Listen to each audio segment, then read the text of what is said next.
الحمد لله رب العالمين والصلاة والسلام على سيد المرسلين وعلى آله وصحابه أجمعين. قال الله تعالى في القرآن العظيم والفرقان المجيد بعد أعوذ بالله من الشيطان الرجيم بسم الله الرحمن الرحيم. وما آتاكم الرسول فخذوه وما نهاكم عنه فانتهوا. وقال النبي صلى الله عليه وسلم من صام يوم العاشور مع التاسع غفر له من ذنبه من سنة أو كما قال عليه الصلاة والسلام. صدق الله مولانا العظيم وصدق رسوله النبي الكريم ونحن على ذلك من الشاهدين والشاكرين والحمد لله رب العالمين. எல்லா புகழும் அல்லாஹ் ஒருவனுக்கே. சாந்தியும் சமாதானமும் கண்மணி ரசூலுல்லாஹி ஸல்லல்லாஹு அலைஹி வஸல்லம் அவர்களின் மீதும் அவர்களை பின்பற்றிய சஹாபாக்கள், தாபஈன்கள், தபஅத்தாபஈன்கள், சுஹதாக்கள், சாலிஹீன்கள், நாதாக்கள், நல்லவர்கள், குறிப்பாக நம் அனைவரின் மீதும் அல்லாஹுவின் சாந்தியும் சமாதானமும் என்றென்றும் நின்று நிலவட்டுமாகுக.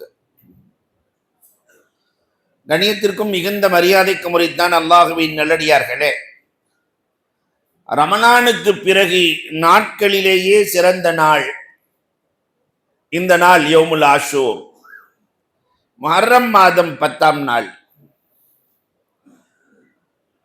உலகத்திலே நல்லோர்களில் நபிமார்களில் யாரெல்லாம் வெற்றி அடைந்தார்களோ அத்துணை பேர்களுக்கும் வெற்றியை கொடுத்த நாள் இந்த நாள்.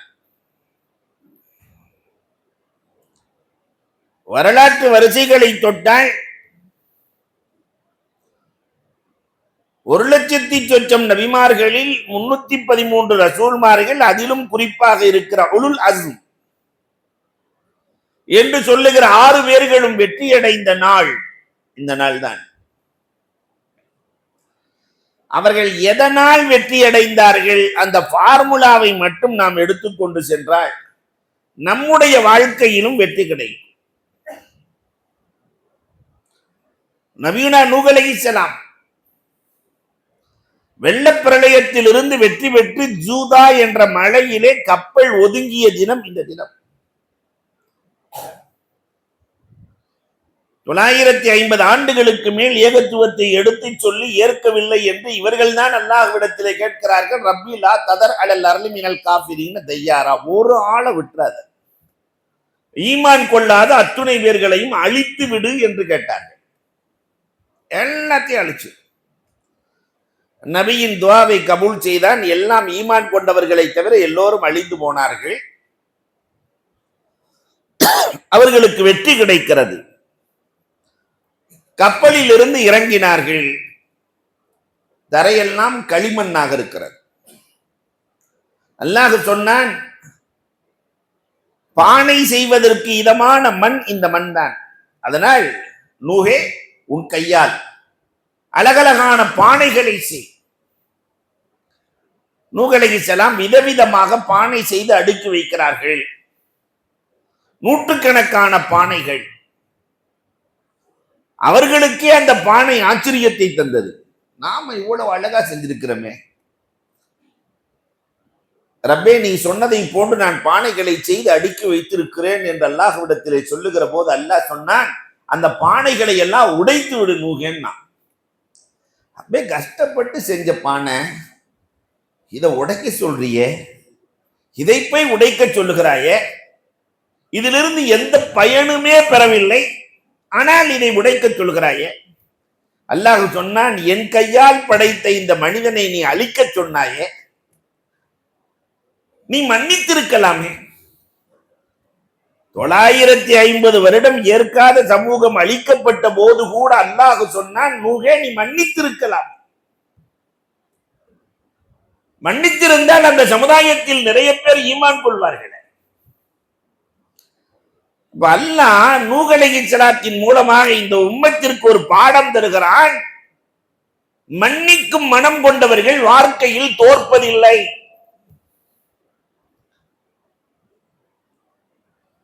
அதே நேரத்தில் எல்லாத்தையும் மன்னிக்கணுமா? எது செஞ்சாலும் மன்னிக்கணுமா? மன்னிப்பு என்பது மார்க்கத்தில் பல வகை. துரோகிகள் மன்னித்தார்கள் யூசுப் அலைஹிஸ்ஸலாம், ஆனா கூட வச்சுக்கல. அண்ணன் தம்பி தப்பு செய்தவர்கள், தொல்லை கொடுத்தவர்கள் எல்லாத்தையும் மன்னிச்சாங்க, ஆனா என் கூடயே இருந்து இல்ல. மன்னிக்க வேண்டும், அதே நேரத்திலே தராதரம் தெரிந்து நடந்து கொள்ள வேண்டும். மார்க்கம் அனைத்திற்குமே அழகான வழிகோலை சொல்லித் தருகிறது. ஆனால் இன்றைக்கு சமூகத்தில் எங்கு பார்த்தாலும் மன்னிப்பு என்ற ஒன்று இல்லாமலே போய்க் கொண்டிருக்கிறது. தீதாரே ஆகாது, இனி நான் மௌத்து வரைக்கும் பேச மாட்டேன், அது அல்ல. மன்னிக்க வேண்டும், ஆனால் அந்த மனிதனுடைய நிலை பொறுத்து. வஹ்ஷியை பெருமானார் மன்னித்தார்கள். ஹம்ஸா ரலியல்லாஹுவை கொலை செய்த வஹ்ஷியை பெருமானார் மன்னித்தார்கள். ஆனா என் கல்ல படாம நடந்துக்கோ, உன்னை பார்க்கும் போதெல்லாம் எனக்கு ஹம்ஸா நினைவு வருகிறது, கூட வச்சுக்கல. துரோகிகளை மன்னிக்க வேண்டும், ஆனால் உடன் வைத்துக் கொள்ளக்கூடாது என்ற பாடத்தையும் பெருமானார் தான் இந்த உம்மத்திற்கு கற்றுத் தருகிறார். அடுத்த நபி இப்ராஹிம் அலைஹிஸ்ஸலாம். அல்லாஹ் என்ன அழகான பாடத்தை கற்றுத் தருகிறான். ஏகத்துவத்தை எடுத்துச் சொல்லுகிறார்கள் இப்ராஹிம் அலைஹிஸ்ஸலாம். நம்ரூது சாதாரணமான அரசனா? நம்ரூதுக்கும் அவர்களுக்கும் ஏற்பட்ட பிரச்சனைகளை குர்ஆன் நிறைய பேசுகிறது. அல்லாஹ்வையே கொலை செய்ய சொல்லி ஆணையிட்டவன் நம்ரூத். இப்ராஹிம் அலைஹிஸ்ஸலாத்திற்கு ஆள் அனுப்பினான். என் படையோடு உன் அல்லாவின் படை மோதுமா, ஜெயிக்குமா, ஆற்றல் இருக்கிறதா, உன் அல்லாவின் படைக்கு திறமை இருக்கிறதா, வலு இருக்கிறதா, உன் அல்லாஹ்வின் ஆற்றல் என்ன? இப்ராஹிம் அலைஹிஸ்ஸலாத்திட்ட பேசி ஜெயித்தவர்கள் உலகத்தில் இல்லை. நபிமார்கள்ட்ட பேசி ஜெயிக்க முடியாது. என் அல்லாஹ் நாடியவர்களுக்கு ஹயாத்தை கொடுப்பான், நாடியவர்களுக்கு மௌத்தை தருவான். இதெல்லாம் குர்ஆன் சொல்லுகிற செய்தி. உடனே நம்ரூத் 2 பேர்களை சிறையில் இருந்து அழைத்து வாருங்கள். ஒருத்தனை ஓடுன்றான், நான் அவனுக்கு உயிர் பிச்சை கொடுத்து விட்டேன், இவனை கொன்றுங்கன்னா. ஒருத்தனை நான் இறக்க செய்து விட்டேன், நாடியவரை நானும் ஹயாத்தாக்கி இருக்கிறேன், நானும் மௌத்தாக்கி இருக்கிறேன். இப்ராஹிம் அலைஹிஸ்ஸலாம் சொன்னாங்க, என் இறைவன் சூரியனை கிழக்கே உதிக்க செய்து மேற்கே மறைய செய்வான். உன்னால் முடிஞ்ச ஒரே ஒரு நாள் அப்படி ஆப்போசிட்டா மேற்கே உதயமாக்கி கிழக்கே மறையவை. புகித்தல்லதி கஃபர், வாயடைத்து போனான் நம்ரூத் என்ற வரலாறு சொல்கிறார். இந்த அல்லாஹ்வை கொலை செய்ய ஆணையிட்டவன் இந்த நம்ரூத், அல்லாஹ்வுடைய படையோடு மோதுவதற்கு தயாரானவன் நம்ரூத். இப்ராஹிம் அலைஹிஸ்ஸலாத்துல அல்லாஹ் சொல்லிட்டான், அல்லாஹ் படை ரெடியா இருக்கு, உன் படையை எப்ப? நம்ரூத் சொன்னா, என் படையை தயார் செய்யறதுக்கே 3 நாள் வேணும். யானைப்படைகள், காலார்படைகள், குதிரைப்படைகள், ஒட்டகைப்படைகள். அல்லாஹ் சொல்லிட்டான், தயார் செய்ய சொல்லு. இப்ராஹிம் அவர்களே தயார் செய்ய சொல்லுங்கள், என் படையை நான் அனுப்பி வைக்கிறேன். 3 நாள் ஆச்சு, நம்ரூது படை ரெடி ஆயிடுச்சு. இப்ராஹிம் அலைஹிஸ்ஸலாம் திக்ர் செஞ்சுட்டு உட்கார்ந்து இருக்கிறாங்க. இன்னும் இப்ராஹிம காண உம்மத்தன் காணித்தா, ஒருத்தர் தான் உட்கார்ந்து இருக்கிறாங்க. ஒற்றர் வந்து சொல்லுகிறார், இப்ராஹிம், நம்ரூதின் படையெல்லாம் தயாராக இருக்கிறது, அல்லாவின் படை எப்பொழுது தயாராகும்? போய் பார்த்தா கடல் மாதிரி இருக்கு படை. 4 படை எப்படி இருக்கும்? கடல் மாதிரி இருக்கு. இப்ராஹிம் அலைஹிஸ்ஸலாம் திரும்பி பார்த்தா காத்து மட்டும்தான் இருக்கு, எந்த படையும் காண, கண்ணுக்கு தெரிகிற அளவுக்கு படை இல்லை. அல்லாஹ்விடத்தில் கேட்டார்கள், ரப்பே, படையோடு இருக்கிறான், நான் தனி மனிதனாக இருக்கிறேன். அல்லாஹ் திரையை அகற்றினான். ஜுனூது சமாவாத்து வல்லார், வானம் பூமியில் இருக்கிற ரப்பின் படைகள் அல்லாஹ்வின் ஆதிக்கத்தை முழுமையாக கண்டார்கள். ஜுனூதுல்லா, அல்லாஹ்வின் படைகள் என்று ரப்பு தனக்கு ஒரு அரசாங்கம்னா அதுக்கு படை வேணுமா இல்லையா? ஆட்சியாளர் வேணுமா இல்லையா? உலகத்தையே ஆட்சி செய்கிற ரப்புல் ஆலமீன் தனக்கென்று வைத்திருக்கிற 14 படைகள். அது அப்படி பார்த்தாங்க. அல்லாஹ்வின் படையையும் பார்த்துட்டு நம்ரூது படையை திரும்பி பார்க்கறாங்க, அல்லாஹ் படையை பார்க்கறாங்க. நம்ரூது படையை பார்த்துட்டு இப்ராஹிம் அலைஹிஸ்ஸலாம் சொன்னாங்க, அல்லாஹ்வின் படைக்கு முன்னால் நம்ரூதே உன் படை ஜனாஹ பவுல்லான்னு, கொசுவின் இறகு போல் இருக்கிறது. அல்லாஹ் சொன்னா, என் நபியின் நாவில் கொசு என்ற வார்த்தை வந்ததால் இத்தனை படைகளையும் அழிக்க கொசுக்களை மட்டும் அனுப்புறேன்னு கொசுவை அனுப்பிச்சு வச்சு அன்னைக்கு வந்த படை இன்னைக்கு வரைக்கும் போகல இல்லையா? கொசுவால் நம்ரூத் அழிந்து போனான், படைகள் அழிந்தது. யானைப்படை, குதிரைப்படை, காலாற்படை, ஒட்டகைப்படை. ஆனாலும் அவன் விடவில்லை. இந்த இப்ராஹீமை ஒழிக்க வேண்டும் என்று நெருப்பை மூட்டி அதிலே தூக்கி எரிகிற போது ரப்பு வைத்த சோதனை. அல்லாஹ் குர்ஆன்ல சொல்லும் போது இதிபுத்தலா இப்ராஹீம் ரப்புஹு பிகலிமாத்தின் ஃபஅத்தம்மஹுன்ன.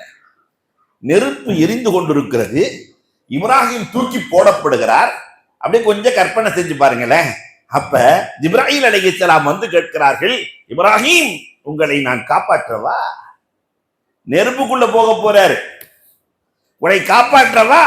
நாம இருந்தா எப்படியாவது காப்பாத்திருங்க, உயிர் பிச்சை கொடுங்க, போடுறதுக்கு முன்னாடியே கதறிடுவோம். ஆனா இப்ராஹிம் அலைஹிஸ்ஸலாம் இதுதான் அல்லாஹ் சொல்றான், இப்ராஹிமுக்கு சோதனை வைத்தோம், பரீட்சையில 100க்கு 105 மார்க் வாங்கிட்டாருங்கிறான். இதிபுத்தலா இப்ராஹிம் ரப்புஹு பிகலிமாத்தின் ஃபஅத்தம்மஹுன்ன.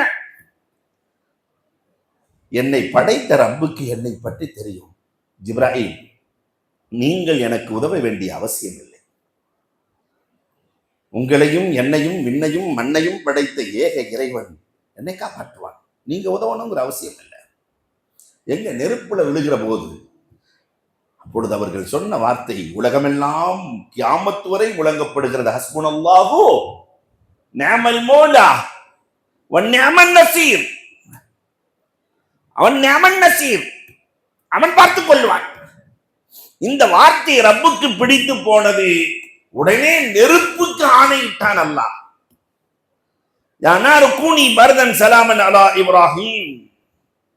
நெருப்பே இப்ராஹீமுக்கு இதமான குளிர்ச்சியாக மாறிவிடும். அப்ப இங்க ஒரு அழகான பாடம் இருக்கு. அமைய தவக்கல் அலல்லாஹ், அல்லாஹ்வை நம்பியவர்களை ரப்பு கைவிடுவதில்லை. நாம ஒரு தொழில் செய்யறோம், குடும்பம் நடத்துறோம், ஒரு உத்தியோகத்தில் இருக்கிறோம், அல்லாஹ்வை எந்த அளவிற்கு நம்பி இருக்கிறோம்? அப்படி ஒரு அளவுகோல் வச்சு பாருங்களேன். எனக்கு தான் கஷ்டம், எனக்கு தான் பிரச்சனை, எனக்கு தான் அது, வேறு யாருக்குமே இல்லாத பிரச்சனைகள் எல்லாம் எனக்கு இருக்கிறது, நான் நிம்மதி இழந்து விட்டேன், எனக்கு சந்தோஷம் இல்லாமல் இருக்கிறது. நாம் இதே திருப்பி கேட்கிறோம், அல்லாஹ்வை எந்த அளவிற்கு நீங்கள் நம்பி இருக்கிறீர்கள்? ஷம்சுத்தீன் அல்தமிஸ் யார் அவர்? அவுரங்கசீப் காலத்திலே டெல்லியை ஆண்ட சிற்றரசர். 13 வயசுல அவருக்கு ஆட்சி பொறுப்பு கொடுக்கப்படுகிறது. எல்லோரும் 13 வயதில் இவருக்கு ஆட்சியா? சின்ன பையனுக்கு நீங்க ஆட்சி பொறுப்பை கொடுக்கிறீர்களே. அவுரங்கசீப் சொன்னார், அவர் எவ்வளவு பெரிய அறிவாளி தெரியுமா? வா, ஒரு கிணறு, அந்த கிணற்றை காட்டி, தம்பி உனக்கு நீச்சல் தெரியுமா? ஷம்சுத்தீன் அல்தமிஸ் தெரியாது.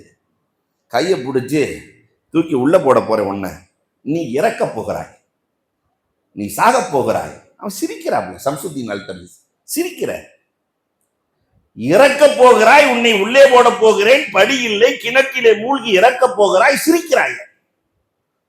அந்த சின்ன பையன் சொன்னாப்ல, என் கை யாருடைய கையோடு சேர்ந்திருக்கிறது? மன்னரே, இந்த நாட்டையே காப்பாற்றுகிற அவுரங்கசீப் மன்னனின் கை என் கையை பிடித்திருக்கிறது. நாட்டையே காப்பாற்றுகிற மன்னன் என்னை என்ன கொலையா செய்து விடுவார்? கொன்ற விடுவார்? நாட்டையே காப்பாற்றும் மன்னரின் கையோடு என் கை இருக்கிறது.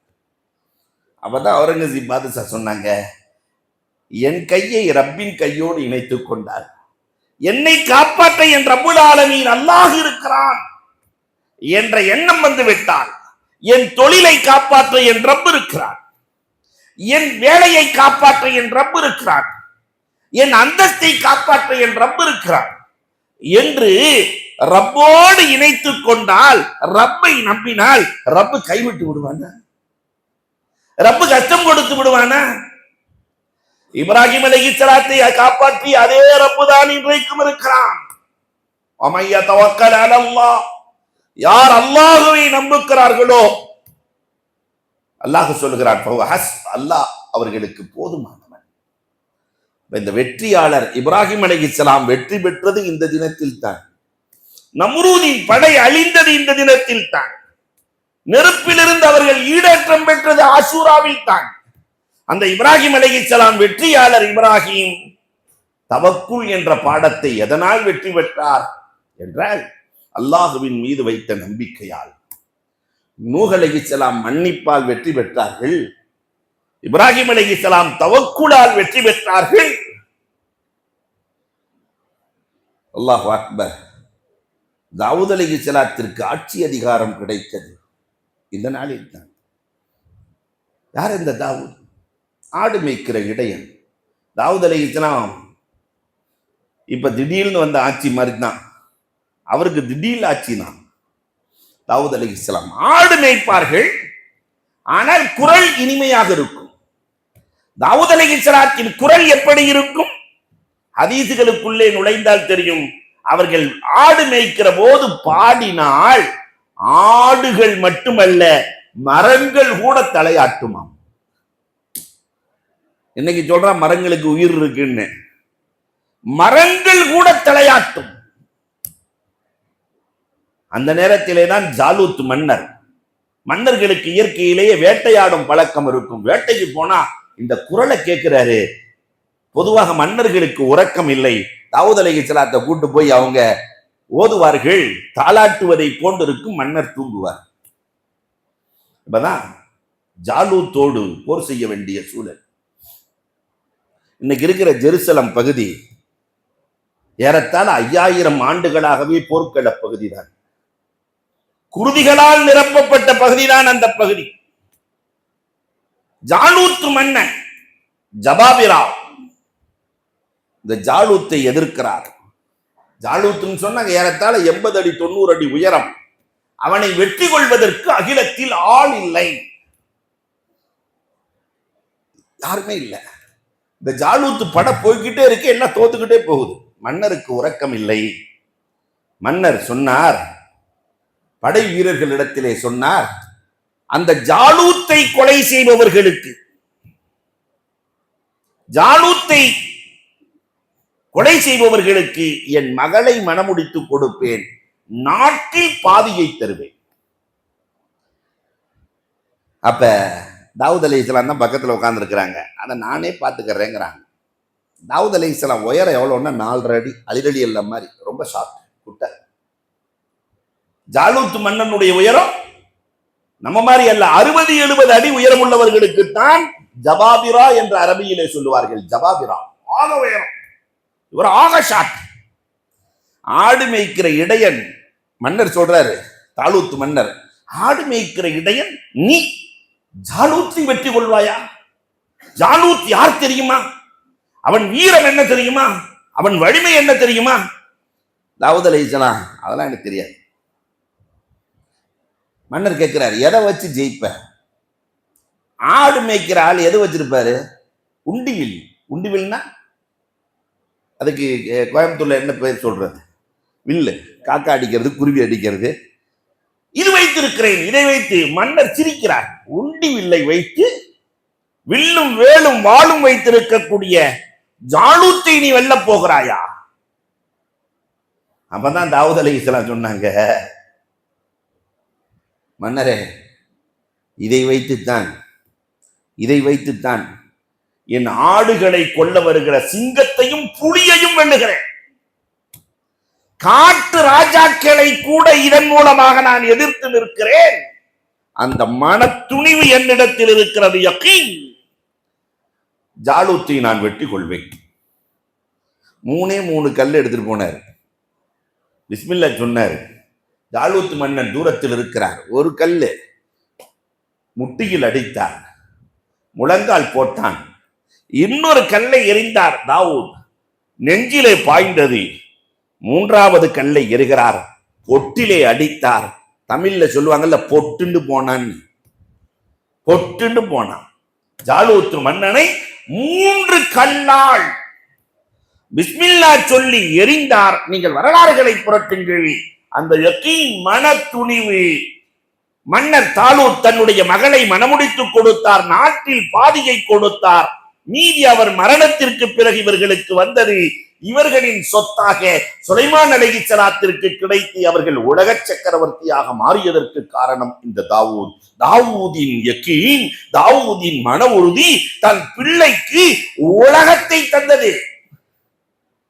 இன்றைக்கு வாழுகிற நாம் நம் தொழிலேயே யகீன் இல்லை, ஜெயித்து காட்டுவோம். அந்த மனநிலை இல்லையே,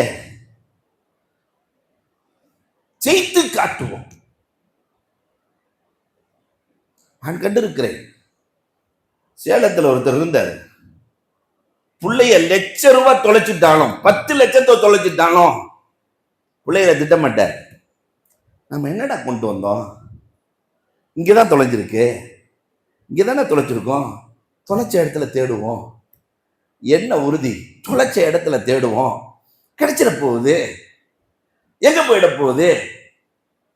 சில பேர் நீ தொலைச்சிட்டியா, நீ பணம் இனிமே ஒண்ணு நம்பி நான் எதுவுமே செய்ய மாட்டேன், நீ வாழ்றதுக்கே தகுதி இல்லாதவன், 1000 குறைகளை சொல்லுவோம். ஆனால் எந்த குறையும் சொல்லாமல் துளைத்த இடத்தில் தேடுவோம் என்று வெற்றியின் வாசலை திறந்து கொடுத்த பெற்றோர்களையும் கண்டிருக்கிறோம். யக்கீன் இருந்துருச்சுன்னா வாழ்க்கையில யாரும் தோக்க மாட்டாங்க. நான் செல்லுகிற பாதையில், நான் செய்கிற தொழிலில், நான் இருக்கிற உத்தியோகத்தில் நான் உறுதியோடு போராடுவேன், ஜெயித்து காட்டுவேன். 24 மணி நேரத்தை ரப்புல் ஆலமீன் எல்லோருக்கும் பொதுவாகத்தான் தந்திருக்கிறார்.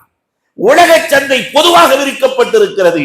ஏதோ கோளாறு நமக்குத்தான் இருக்கிறதே தவிர தொழிலுக்கு அல்ல என்ற உறுதி வந்துவிட்டால் தாவூதின் உறுதி மிகப்பெரிய வெற்றி. வெற்றியாளர்களின் வரலாற்றில் மன்னிப்பும் வெற்றியை தந்திருக்கிறது, ரப்பை நம்புதலும் வெற்றியை தந்திருக்கிறது. மன உறுதி, கோழைகளாக வாழாதே என்று அடிக்கடி அல்லாஹ் தஆலா அடிக்கடி சொல்லுவார்களே. அதனால செய்கிற தொழிலில் துணிச்சல். நம்ம சமூகம் இதுவரை மார்க்கெட்டை ஆண்ட சமூகம். ஒரு மளிகை கடை லேண்ட் போனாக்கா நம்ம தான் தீர்மானிச்சோம் இதுவரைக்கும். இன்னைக்குதான் சேட்டா வந்துட்டான். இரும்பு லைன்ல போனோம்னு சொன்ன நம்ம தான் தீர்மானித்தோம். மார்க்கெட்டை தீர்மானித்த சமூகம் இன்றைக்கு அங்கேயே வேலைக்கு இருக்கிறது. என்ன காரணம் நீங்க பார்த்தா அந்த மன உறுதியை எடுத்துட்டான். ஏதோ ஒரு வகையான பயத்தை ஊட்டி ஊட்டி ஊட்டி ஊட்டி இந்த மன உறுதி போனதால் இந்த சமூகம் சரிந்து கொண்டிருக்கிறது. மன உறுதி இருப்பவர்கள் வாழ்க்கையில் தோற்றதாக வரலாறு. நபியுனா மூசா அலைஹிஸ்ஸலாம் வெற்றியாளர்களின் வரலாற்றில் மூசா அலைஹிஸ்ஸலாத்தை யாரும் மறந்து விடக்கூடாது. ஃபிரௌனை வெற்றி கொண்டவர்கள் மூசா. ஃபிரௌன் வீட்டிலேயே வளர்ந்து ஃபிரௌனை எதிரியாகி இல்லையா, நைல் நதியில். அல்லாஹ் அக்பர். மூசாவின் வெற்றிக்கு பெரிய காரணம் என்ன என்றால் பொறுமை. பொறுமை. கனி வர வேண்டுமானால் காய் கனிவதற்கு கொஞ்சம் பொறுமை வேண்டும், குஞ்சு கோழியாவதற்கு கொஞ்சம் பொறுமை வேண்டும். இன்னைக்கு தொட்ட உடனே நாளைக்கு உடனே எப்ப கொஞ்ச நேரத்திலேயே பழமாயிடணும்னு நினைச்சா முடியுமா? பொறுமையை மூசா அலைஹிஸ்ஸலாத்திற்கு அல்லாஹ் கற்றுக் கொடுத்தான். பொறுமையோடு போராடினார்கள். அல்லாஹ் அக்பர். ஃபிரௌனை ஜெயித்தார்கள். நைல் நதியில் இருந்து ஃபிரௌன் மூழ்கடிக்கப்பட்டு மூசா அலைஹிஸ்ஸலாம் பாதுகாக்கப்பட்ட நாள் இந்த நாள். அப்ப நாமும் எந்த காரியத்தை செஞ்சாலும் கொஞ்சம் சாதுரியத்தோடு கூடிய பொறுமை, வெறும் பொறுமை அல்ல, எதோடு கூடி இருக்கணும் அந்த பொறுமை, சாதுரியத்தோடு கூடிய பொறுமை வாழ்க்கையில் தோல்வியை தரவே தராது. குடும்பத்துக்குள்ள இன்னைக்கு பொறுமையே இல்லையே, சின்ன சின்ன விஷயங்களுக்கெல்லாம் தலா. என்ன ஏன் எந்த பொறுமையும் இல்லை. மனைவிக்கும் பொறுமை இல்லை, கணவனுக்கும் பொறுமை இல்லை, மாமியாவுக்கும் பொறுமை இல்லை, நாத்தனாவுக்கும் பொறுமை இல்லை. ஊதி பெரிதாக்கி இந்த பொறுமையின்மையால் குடும்பங்கள், நிறைய குடும்பங்கள் நடுத்தெருவுக்கு வந்திருக்கிறது. இன்னொரு பக்கம் இளைஞர்களுக்கு பொறுமை இல்லை. நம்ம சாதிக்க பிறந்தவர்கள் இல்லையா, சரிந்து போக பிறந்தவர்களா நிறைய பேர். தேவையில்லாத ஊசிகள், தேவையில்லாத மாத்திரைகள். அல்லாஹ் அக்பர். நம்ம இளைஞர்கள் வாழ வேண்டிய இளைஞர்கள் வாழ்விழந்து போயிருக்கிறார்கள், என்னால் மீள முடியவில்லை என்று துடிக்கிறார். என்ன காரணம்னா, அன்புக்குரியவர்களே, அந்த பொறுமையின்மை, கண்காணிப்பு குறைவு, இந்த ரெண்டு சேர்ந்து இந்த இளைஞர்களை பாடாய்படுத்துகிறது. 18 வயசு, 16 வயசு, 17 வயது இளைஞன் கொஞ்சம் நம்ம அந்த பார்வையை, கழுகு பார்வையை லேசா திருப்பிட்டா தவறி போயிடுவான். கொஞ்சம் அசந்தம்னா தூக்கிறோம். எவ்வளவு விழிப்புணர்வு தேவை! மூசா விழிப்புணர்வோடு இருந்தார், ஃபிரௌனை வென்றார். நாமும் விழிப்புணர்வோடு இருந்தால், பொறுமையோடு, விழிப்புணர்வோடு, தூரநோக்கு சிந்தனையோடு இருந்தால் அடுத்த தலைமுறையை நம்மால் காப்பாற்ற முடியும். இதுவும் தேவை. பெருமானார் ஸல்லல்லாஹு அலைஹி வஸல்லம் அன்னவர்கள் வஃபாத் ஆகிற போது இந்த உம்மத்தை பெருமானார் ஸல்லல்லாஹு அலைஹி வஸல்லம் எல்லா வெற்றியையும் பெற்ற பாதுகாப்பான உம்மத்தாக, முழு ஒழுக்கத்திற்கும் சொந்தக்கார உம்மத்தாக பெருமானார் ஸல்லல்லாஹு அலைஹி வஸல்லம் கொடுத்து விட்டு பெருமானார் என்ன சொன்னார்கள் தெரியுமா? மூசாவுக்கு அல்லாஹ் வெற்றியை கொடுத்தான், அதனால் வெற்றியின் நன்றியாக ஒரு நாள் நோன்பு வைக்க சொல்லி மூசா அலைஹிஸ்ஸலாம் ஆஷூரா நோன்பு ஃபர்ல உங்களுக்கு. ஆனா அல்லாஹ் எல்லா வெற்றியையும் சேர்த்து நமக்கு கொடுத்துருக்கிறானே, அதனால ஒரு நாள் சேர்த்து வைங்க. 9ஓடு 10 சேரட்டும். 9, 10 அல்லது 10, 11 நோன்பு வையுங்கள். காரணம், இந்த உம்மத்து எல்லா துறைகளிலும் வெற்றி பெற்ற உம்மத். மற்ற நபிமார்கள் எல்லாம் எல்லா துறையும் கொடுத்தாங்களா? கொடுக்கல. இதே குர்ஆன் சொல்லுகிறது, ஆதம் அலைஹிஸ்ஸலாத்திற்கு மொழி கல்வியை மட்டும் கொடுத்தோம். அல்லம ஆதம் அல் அஸ்மா குல்லஹா. ஹிதர் அலைஹிஸ்ஸலாத்திற்கு ஆருடக் கலையை மட்டும் கொடுத்தோம். யூசுப் அலைஹிஸ்ஸலாத்திற்கு கனவு கலையை மட்டும் கொடுத்தோம். சுலைமான் அலைஹிஸ்ஸலாத்திற்கு ஆட்சி அதிகாரத்தை மட்டும் கொடுத்தோம். பறவைகள் பட்சிகள் பேச்சை கேட்கும் திறன் கொடுத்தோம். தாவூத் அலைஹிஸ்ஸலாத்திற்கு அல்லம்னாஹா சுன்அத்தல் லபூஸ், இரும்பை உருக்கி உருக்காடை செய்வதை கொடுத்தோம். எல்லாத்தையும் சொல்லிட்டு அல்லாஹ் என்ன சொல்றான் தெரியுமா? நபியே, அல்லமக்கமா லம் தகுன் தஅலம், உலகத்தில் எத்தனை கலை இருக்கிறதோ அத்தனையும் மொத்தமாக உங்களுக்கும் உங்கள் உம்மத்துக்கும் கொடுத்தோம். என்ன கலை இந்த உம்மத்துக்கு இல்லை? இவ்வளவு கலையை கொடுத்ததற்காக 2 நாள் நோன்பு வைக்க சொல்லி அல்லாஹ் ரப்புல் ஆலமீன் ஆணையிடுகிறான். வெற்றியாளர்கள் என்று ரப்பு நம்மை பார்த்து பாராட்டுகிறான். அப்ப வாழ்க்கையில் வெற்றியாளர்களாக மன்னிப்பால், அல்லாஹுவை நம்புவதால், உறுதியால், பொறுமையால், சாதுரியத்தால் வருங்காலத்தை நம் கையில் எடுக்க வேண்டும். சமூகத்திற்கு நல்வழி காட்ட வேண்டும். அல்லாஹ் ரப்புல் ஆலமீன் அந்த வாய்ப்பை நம் அனைவருக்கும் நல்குவானாக. வாஹுரு தஅவானா அல்ஹம்துலில்லாஹி ரப்பில்